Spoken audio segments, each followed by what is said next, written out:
Welcome to the Mindset Game podcast. We have a very special guest today, and her name is Corinne Hancock. Corinne is a globally recognized leadership coach and speaker. She is a serial entrepreneur, humanitarian, volunteer wildland firefighter, victims advocate for the Arapahoe County Sheriff's Department, and if that's not all, she recently received an honorary PhD in business administration. Corinne challenges leaders and teams to create a positive relationship with chaos so they can thrive in any situation. And I first learned about Corinne through Vistage Worldwide, where we're both speakers. And she just won a really awesome top award for her work training senior leaders really in how to be chaos ready and how to embrace what she calls a solution ready mindset. And Corinne, I'm so delighted to have you here with us because Yay! this is such an important topic. My goodness, chaos is the word of the day, right? There's so much of it, and a lot of leaders are feeling the pain of it and don't know what to do. So, really excited to have you here. So, let's begin by what do you mean by being chaos ready? Well, and that's so great because it is. It's like chaos, right? Chaos is the word of the hour right now. And I can tell you it's funny because several years ago, talking about chaos, people were really afraid of it. They never wanted to be seen as someone who had chaos in their life or that their employees maybe would feel that we were a chaotic company. And now chaos is in every thing you read, everything you hear, it's in every headline. And becoming chaos ready is an idea that sort of says, hey, we're never going to be chaos proof. Like nothing is like the unexpected events aren't going to stop happening. But being chaos ready is being better at adapting when things change outside of our control. So I think there's some value first, though, to differentiate two very key words between crisis and chaos, because I feel like people interchange that word quite a bit. But I really like to differentiate and be very mindful in that a crisis is the unexpected event. That's the thing that happens. That's that employee quitting out of nowhere or a regulation change that comes out of nowhere, something outside of our control. Chaos, that confusion and disorder, is the reaction to the event. But what I like to ask then is is chaos always going to happen when a crisis occurs? Definitely not. So you can be chaos ready and start to prepare yourself more by understanding that most of the things that are happening are outside of our control. They are a crisis that has happened. And a crisis is a dramatic word, but it is just that sort of unexpected event that can come in any shape and size. And the chaos is the potential reaction to the event. And I so appreciate the distinction there. It really is a mindset It is. shift there It's such a because mindset. it presupposes that these events can happen and that they don't need to be chaotic. Yes, No. that so how do we do that? Right. Well, one is I think what I love about your podcast so much and this idea of the mindset is that is so much about being chaos ready and being someone who can use chaos to their advantage, is that you have to understand your relationship with chaos. You have to understand, how does chaos even make you feel? How does confusion and disorder make you feel? Because we don't all have the same relationship with it. Clearly, from my background and as an international aid worker, someone who works in these chaotic environments, everything's changing. I love it. I feel the most comfortable when things are like moving and shifting and are chaotic. I feel good in those situations. But not everyone does, and that's okay. But hanging out with all these high achieving leaders, especially over the past 2 years, most of all of us are we have a pretty interesting relationship with chaos. So I think one is becoming aware. Awareness is the key to all of it, of even what is your relationship in the first place? How do you even feel about it? Not how good are you at dealing with it, because of course if you're here you're an expert at dealing with it, you're always going to get it done, but how do you actually feel when you're in it? Wow. Thank you for bringing that into the picture because how you feel, your state dictates pretty much your response, right? Is it chaos or is it just things that I get to respond to and right to do my best with? So the thing that I'm hearing here is kind of around values because right, you for example, I'm hallucinating that you value uncertainty and change and challenge, right? There's some energy, there's some momentum for you.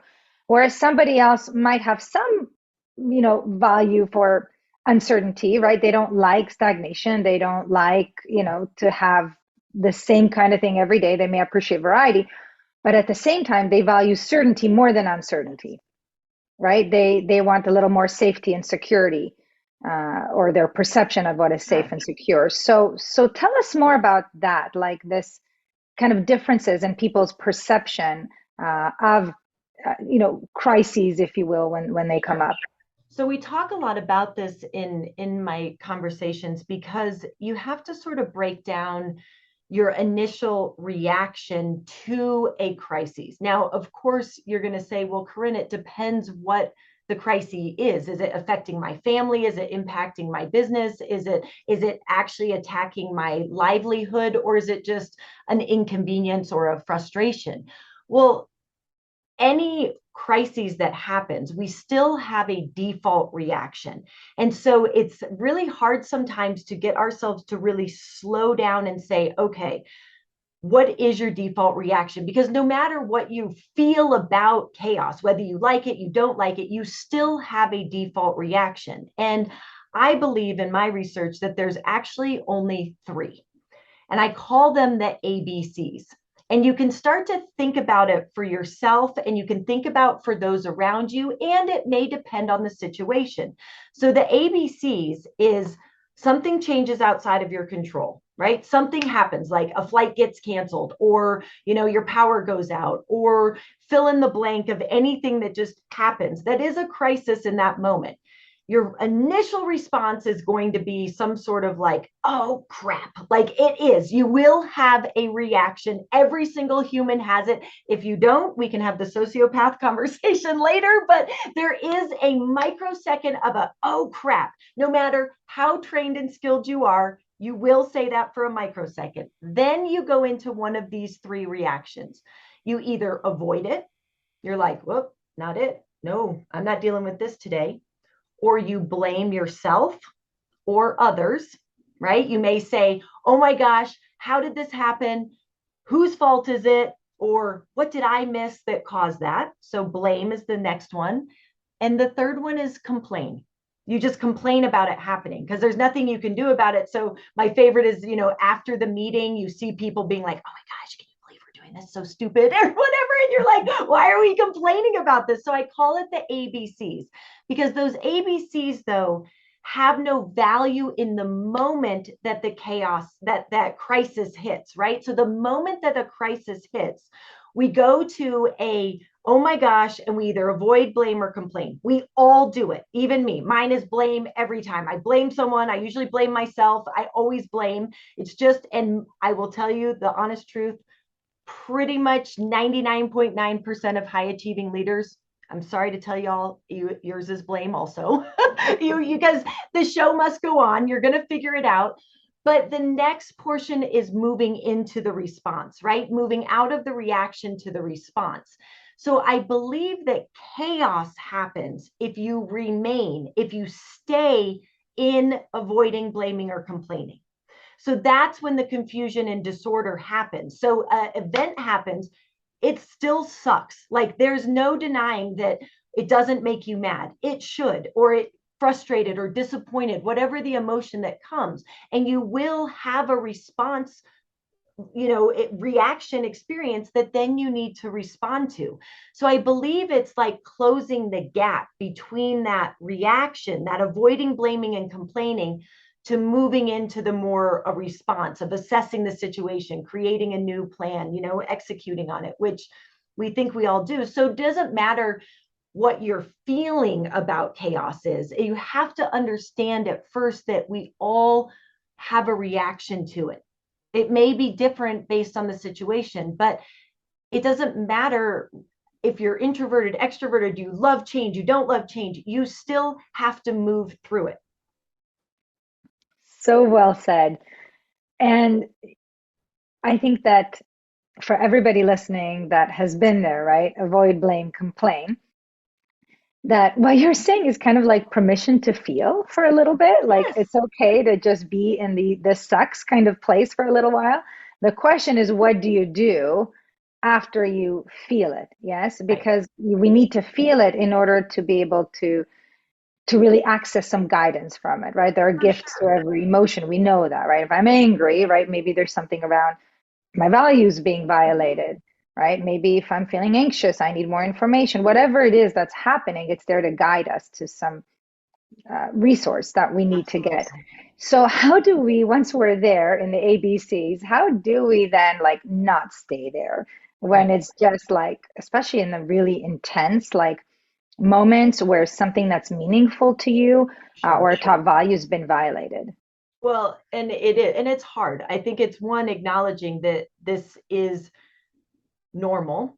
And like I said, I think we try so hard to push this away or say like, oh, I just go straight to the solution. I don't let it affect me or, and it's like, let's be real, be honest. There are things that are disappointing. They are frustrating, but the more that you let yourself actually feel it, and it's just feeling it for a moment. Let yourself feel the emotion, but then it's like, what am I actually trying to accomplish? What is the mission? What is the mission that I'm trying to accomplish? Because again, from my background in working in international healthcare and development, things are happening in the field. Things are happening when I'm on the police department in scenes where we don't get the luxury of hanging out and avoiding blaming and complaining, like, because lives are on the line. Safety is a top priority. Something major has happened, and if you ask anyone who's had a major crisis, maybe been in a car accident or witnessed one or something, they know how to do this so quickly. You can move out of it because it's important. And so I think we need to remember that we need to start taking on everything in our life as like everything, like, takes time to take action. Like, we don't want to waste it, right? You don't want to waste these moments, even if it seems like something insignificant. But why do you want to sit around and blame and complain why Tom is always late on Fridays? Like, I don't know. Is that really the point? Or what's the actual mission? What are we actually trying to accomplish? And so it's always getting back on mission. But sometimes there's a little bit of a caveat to that, because sometimes, especially right now, what I'm seeing, especially leaders are creating the mission too big. It's way too overwhelming. It is so overwhelming in the way that people are presenting the mission that people can't feel like they can accomplish the mission that you're giving them. And it's very, very difficult to sort of, I share this quite a bit, is that, I work a lot in infant and maternal health. So when we're overseas, we do training courses on helping babies breathe. So it's a neonatal resuscitation training where we want to train midwives to resuscitate babies that are born not breathing in environments, in hospitals that don't have access to that care.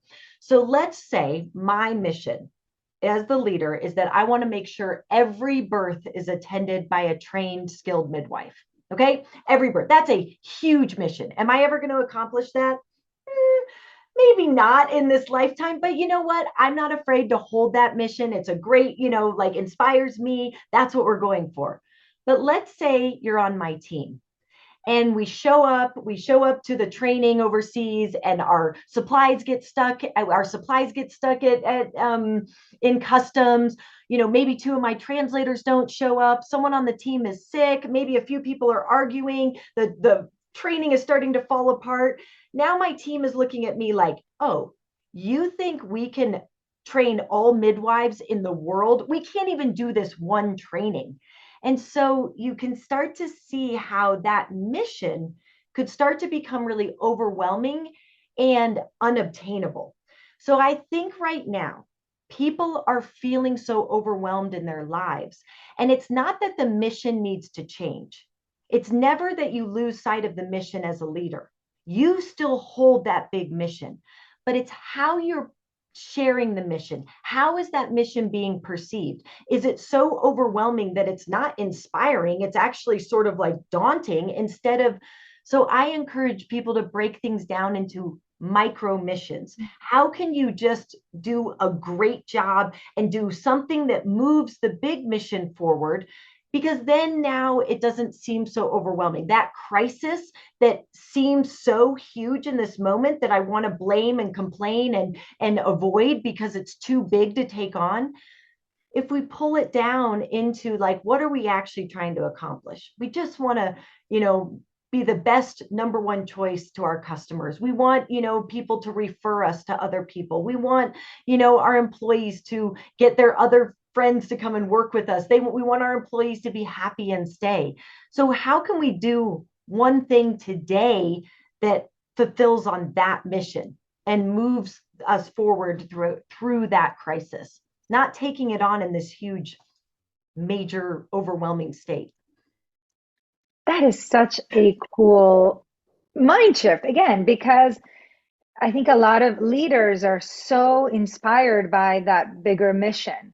It's very personal. Mm-hmm. And so when the event happens, right, that we might call a crisis, right, that unexpected whopping thing happens, then, going back to the why, but anchoring it in a why that doesn't bring resistance, right, in kind of a manageable why, right? Yes, this is why we're doing this, and this is what's most important right now. So it's almost like the question that I heard in all of what you're saying is asking ourselves in that moment, once we've done the A, B, or C, or all of the above, right, is to kind of say, all right, what's most important here? Right. What are we That actually is trying to within. accomplish in this moment? What do we need? Like, I mean, what is our big mission? Okay, we're trying to do this, but what are we actually trying to accomplish? Maybe, I work with a lot of manufacturers, and maybe the line just went down and something is broken, and you find people start, blaming so and so for not, getting it serviced, or blaming the other person for not, loading the machine correctly, or this person for not doing this or that, and it's all blaming and complaining, and the software system sucks. It's like, whoa, urge timeout. It's not that we don't need to evaluate it and realize what we need to do, but that's later. We're talking about in the moment that it happens, instead of sticking in it. Yes, you can be mad for a second. This sucks. That is a bummer. But now what are we actually trying to do? We're just trying to get the line up and going so we can get this order out the door today. That's the most important thing right now. What do we need to do right now?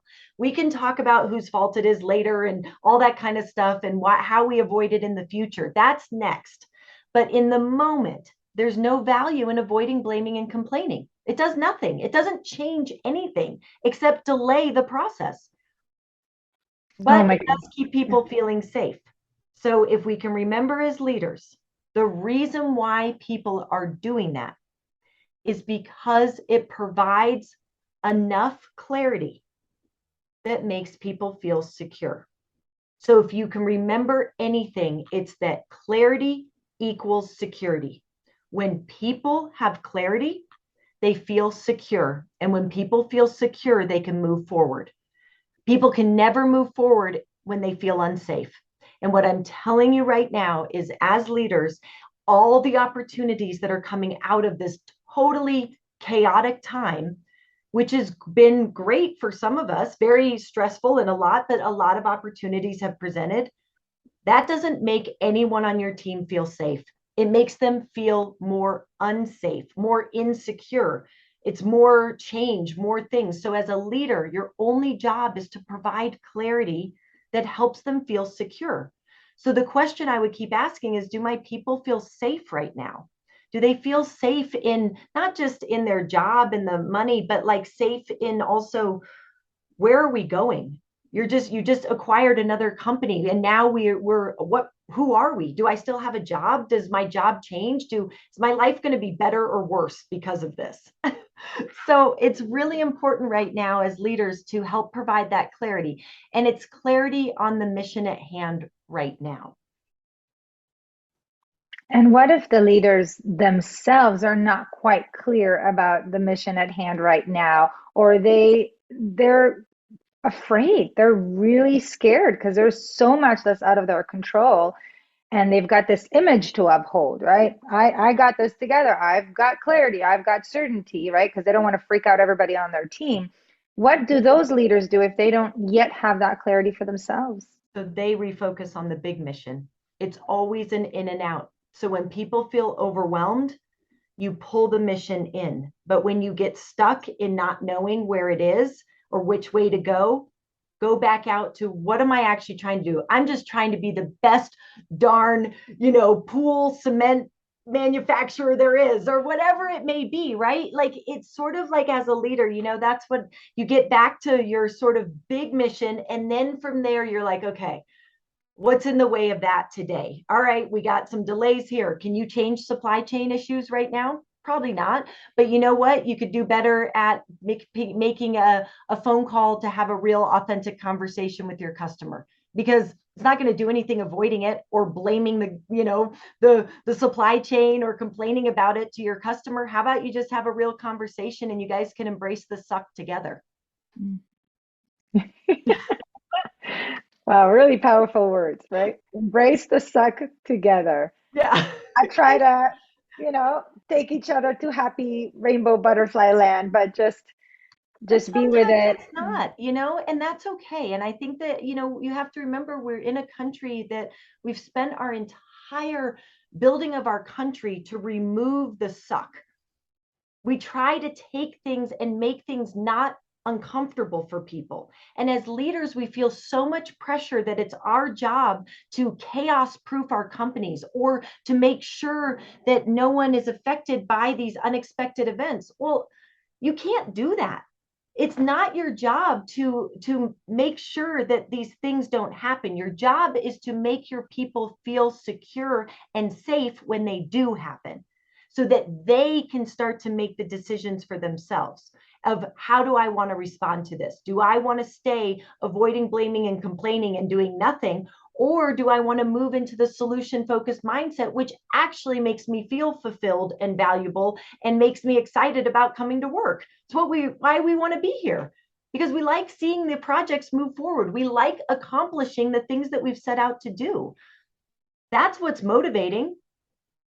It's just a I bad love it. habit. It's just a bad habit to stay in avoiding, blaming, and complaining. And it's a misconception that it makes us feel safe. I mean, it does make you feel safe for the moment, but actually what makes you feel inspired and feel good is starting to come up with the solutions. And if you really think about your life, the things that you're most proud of, the things you're most excited about, the stories you love to tell, it's overcoming some of those worst moments. It wasn't sitting around and complaining with your coworkers about it. That's not the story you tell or the memory you have. You can have, like, there's some value in venting and commiserating together, but let's put some boundaries on that and move on. Yeah, I love it because it really is the flip side of the coin, right? If we're doing all the complaining and blaming and so on together versus co-creating the solutions together, right? Being in the suck together.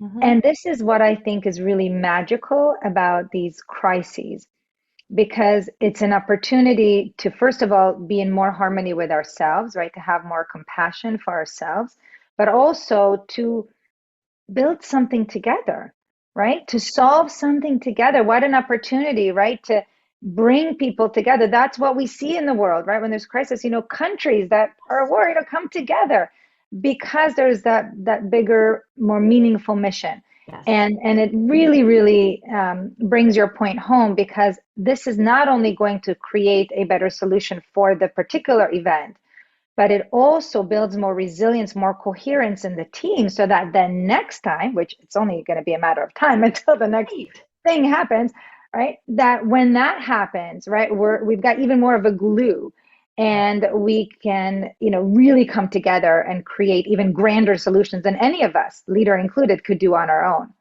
Well, and that's the exciting part that I love, the chaos advantage, like looking at it as an advantage, because when you, and it isn't, and I, you have to remember, it's not that I'm this big, just like kumbaya, it's all going to be fine. Like, no, it is not that. Because the truth is, you do have to embrace the suck for that moment. Like, you do. This is hard. This isn't like all fun and games, and it's like not fun all the time. But knowing that you're working towards something that makes you feel inspired, making you move to that next level is also that motivation. But it also starts to remember that we come up with some of the greatest solutions in these challenging times. When I talk to companies and leaders now, you ask them about the past 2 years, the good things that have happened from it are incredible, like things that you needed to work on, for all of the times. That's the thing about crises, is they shine a spotlight on the things that are working really well, but they also find all those cracks and holes that you have to deal with now. And you know what, like, thank you, I'm glad. Like, I didn't want to, redo my CRM, or we didn't want to go fully virtual or have this component, and you don't have to like the process either. That's what I think is really important. And to start to remember that life, it is okay to have uncomfortability. But like I said, we live in a society and we've gotten so comfortable and we're so good at being comfortable. But you see in all of these crazy, books and ideas of trying to get uncomfortable, right? Like taking ice showers and ice baths and running 100 miles. And, that's all great. And I applaud anyone who wants to do that. But it's also in here. Can you sit in the uncomfortability of your mind? Can you sit in disappointment? Can you sit in frustration as well? That to me is as getting comfortable with being uncomfortable as getting in an ice cold bath. So challenge yourself to be in the uncomfortability, and especially for my empathetic leaders, allowing others to be in disappointment, to let others feel that as well. There's not always a solution in the moment. I can tell you, my oldest son just went away to college. I was just talking to him yesterday, and he's, the first few weeks of the excitement has worn off and the reality is setting in, and some, kind of that yay, now he's in that lull again before he gets into his rhythm. And it was so hard as a mom to sit and listen to his discomfort, and I'm wanting to solve it all, like, well, what do you need, what can I do, and we really joke about it. And I said, do you just kind of need to vent and complain for a little bit? And he's like, yeah, that's what I'm just going to complain for a little bit about this, because there is no solution. It's just time and experience. But I know what it feels like to want to rescue people, to not want people to feel that uncomfortability. You just want to solve it for them. You just want to, take that uncomfortability away. But there's also, that's where the growth comes, and we become stronger each time. And then the next event that before was super uncomfortable, now it's like, all right, we're kind of getting in the groove, and it's getting more comfortable being uncomfortable. Yeah. Oh my goodness, beautiful. And there are so many also like tools to help people to do that. Some of which we've highlighted on this podcast, right? Like havening techniques, tapping, other modalities that we can use to be in the suck, but also not get like flooded by it, not to get Exactly. so much chaos in the body that we're just checking out ourselves. Because there are tools like coherence tools that we've talked about, right? To do that in a safe, healthy way. Now, what about those leaders that are hearing this and they're saying, well, Corinne, in this day and age, with what's going on in the workplace, I definitely do not want my team to be uncomfortable, because if they're feeling it, they're just going to check out, right? Quietly quit or actually quit and go to my competitor. So, what do you say to those leaders that are just like, I don't know about this stuff. I do need to fix it and make it peachy, happy, for everybody so they stay. Well, I think at least in my experience in working with teams, because you're right, and it's is very challenging right now in that way, of that fine balance of almost tough love, and also we still have to make money. Like, it's like we actually still like have to get our work done and do our job, and we would love to give everyone a raise and do everything, but like we do have work to do. And I think this is where it does sort of come to the embrace the suck a little bit as leaders, is we have to lead a little bit differently right now. you can't lead right now from a place of what's possible, all these exciting things that are coming. I know that's going to sound a little bit strange to some, but people aren't motivated right now, at least from my experience and what I'm seeing, of all this potential excitement. People are very exhausted. They're very overwhelmed. They don't believe a lot of things that are happening now or that could happen. They feel a lot of distrust in so many aspects of their life right now. And it's looking at it through back to that idea of clarity equaling security. And so it's starting to check in with leaders and what are your people actually worried about? And having real conversations around those ideas and moving from actual threats to perceived threats, right? Because most of what's happening and most of what people are saying, if they're like, oh my gosh, I'm so overwhelmed, I can't believe we just acquired another company, this is ridiculous, we can't even handle the workload we have, or because of inflation and the fear, our leads are drying up, we're finally catching up on our backlog and people aren't signing contracts right now, like, I hear all of this and yes, like these are real things that are happening. And so I think it's starting to have more authentic conversations around it of saying, okay, so yeah, leads are drying up right now. Okay, so what are you actually worried about? Employee sitting in front of me, like, what, tell me actually what you're afraid of, because really what they're worried about is their own survival. We're all in a self-preservation mode. So if you can remember right now that people are just trying to understand, what do I need to be worried about right now? What is the fear that's coming? If I really love my boss and I see him acquiring another company, or we just got acquired by someone, is he leaving? Do I know what's happening? Like, can you provide clarity, even if you don't know, and you may not know what's coming, but don't give false hope or false dreams. It's just like, let's just deal with this week right now, because you can authentically come into this moment and help people feel secure, because you may not know, but you guys, I sit in these meetings and I watch, these, I work at a lot of executive retreats and I see you guys present your, the 3 to 5 year plan, and I look around at the room, I observe human behavior, and I watch everyone be like, they don't care, they don't really care what the 5 year plan is right now. I hate to say that, but they want to know what the next month's plan is. Like, can I even get to finish out fourth quarter?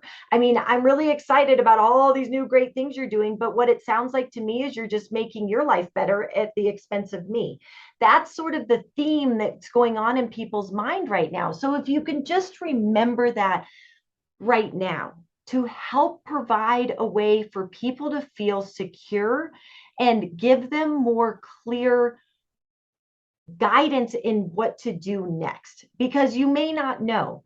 I can't solve the shortage of healthcare workers in, let's say for, like, we have a shortage of certain workers, we of skilled labor, right? There may be a shortage of that right now. So what do you want to do about that this week? If you're in HR, that's super stressful. I can't even imagine how that would feel. And if I'm getting pressure from my leadership team that we're short staffed, well, I just feel like I can't even do that. That sounds like, well, give me some solutions. Let's talk about some ideas together. Maybe ask me what I'm actually worried about. Because what I'm really worried about is you're going to be disappointed in me and maybe actually fire me. Or, maybe it's actually something so unrealistic because I've never really thought about it. It's just this perceived threat that's going on in my head that I've made up all these stories instead of just having a real conversation. If you think about when you're worried or upset, when you actually talk it out with someone, suddenly the fear becomes a little bit more manageable.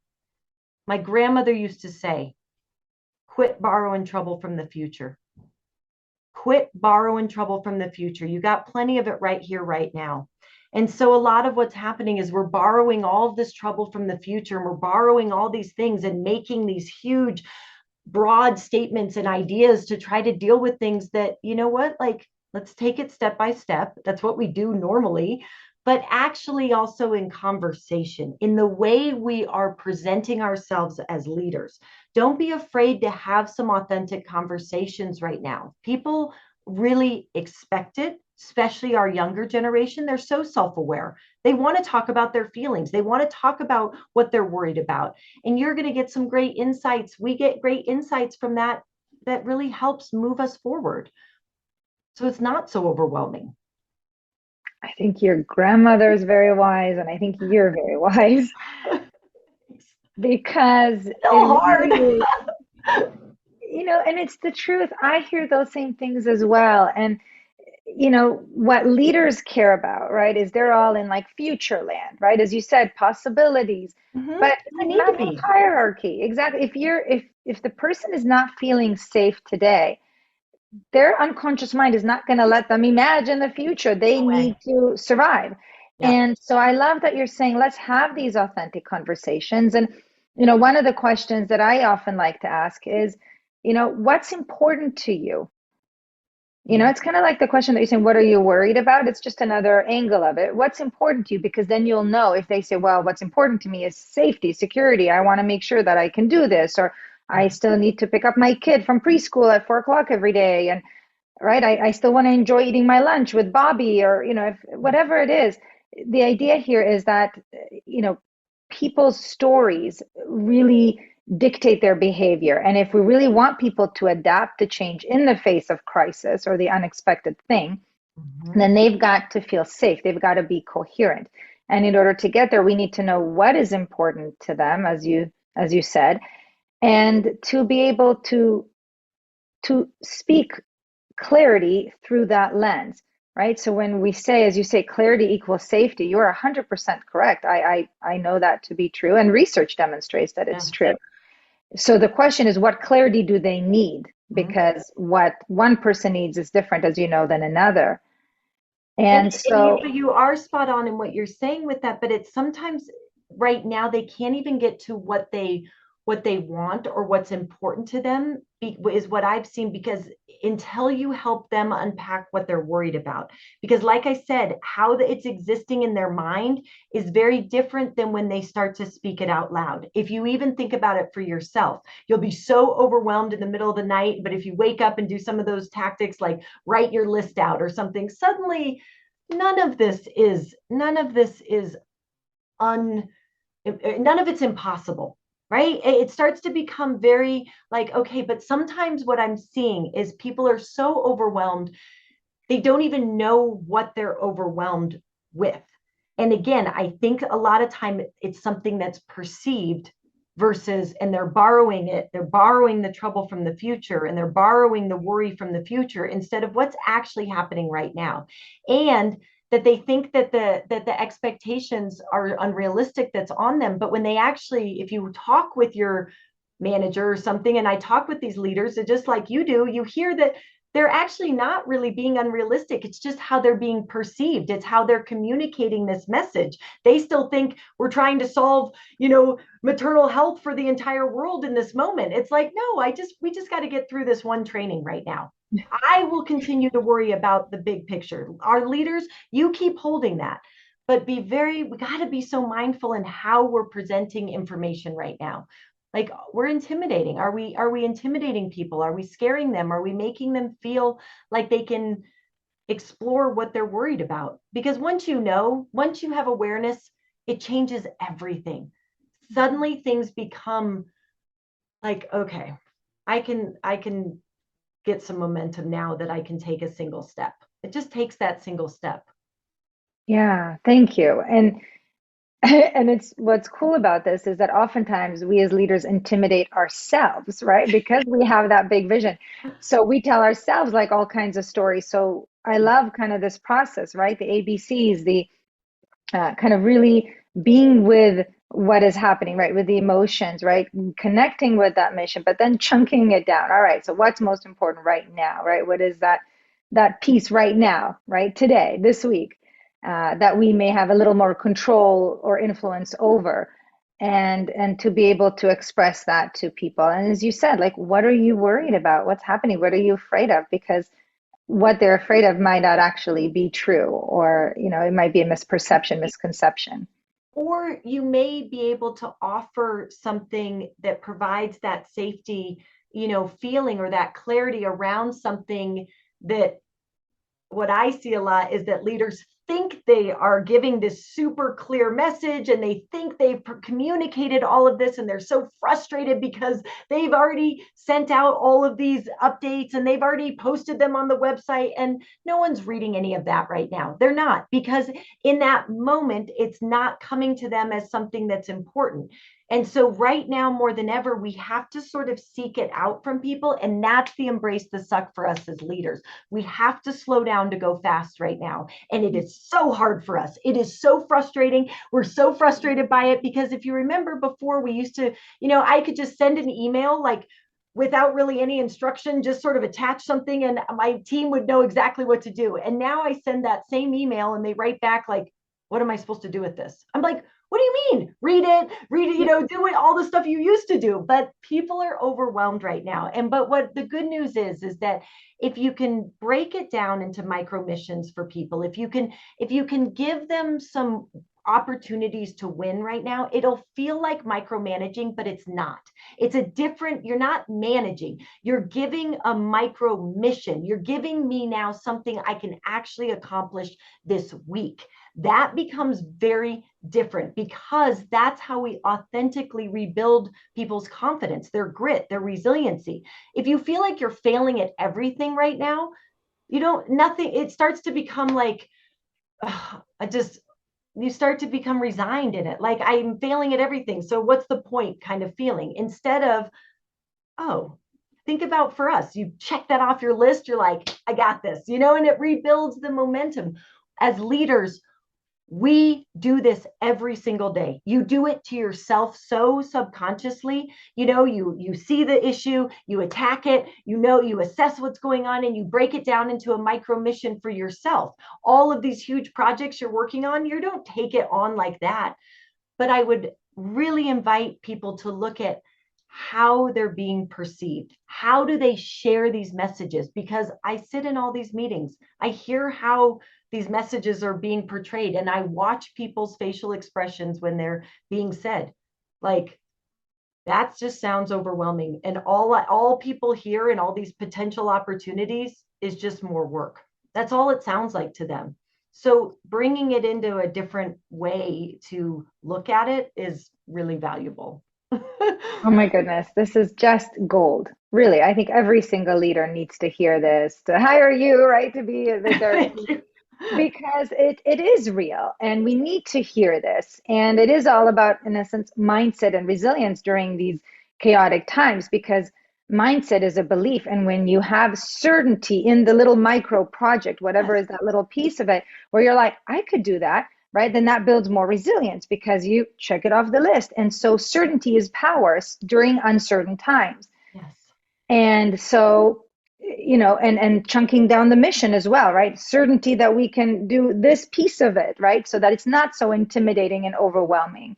Right. And so you've shared so many helpful tips, Thank you. Corinne. I'm just so deeply grateful. You know this work inside out because you've lived it, right? And you've seen it firsthand, and you get to help loads of leaders. So how can people learn more about your awesome speaking engagements and everything else that you do? Oh, well, thank you. I think, I just appreciate this time so much. And I am so passionate about leaders taking this on because we are really good at this, like honoring yourself as someone who is really good at navigating change, navigating crisis, but remembering that not everyone has ever been through anything hard before. So for some people, this may be the first hard thing that they're going through. And I know that's hard to imagine or hear, but to have a little bit more grace and honor all of the hard things that you've been through that's gotten you there, because that's what makes us amazing leaders, but also honoring other people's journey in this. So how you can find me is at CorinneHancock.com on my website.